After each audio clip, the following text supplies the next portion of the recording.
আজ যা গরম পড়েছে, ওই জন্য তোমাদের দাদাভাইকে সকালবেলা বললাম বাজার থেকে গিয়ে একটা তরমুজ নিয়ে আসবে। তো ছেলে তো তরমুজ খেতে খুবই ভালোবাসে, তুমিও তো ভালোবাসে, ওই জন্য সকালবেলা তোমাদের দাদাভাই বাজার থেকে গিয়ে তরমুজটা নিয়ে আসছে। দেখো তরমুজটার ভেতরটা কতটা লাল।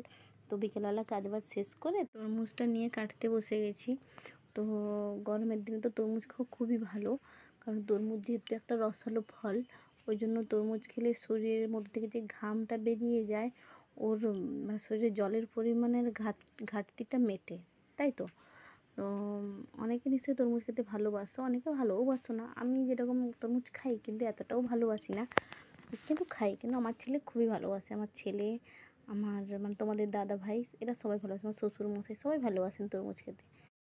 সবাই তো নিশ্চয়ই তরমুজ খাও এই গরমের ওয়েদারে।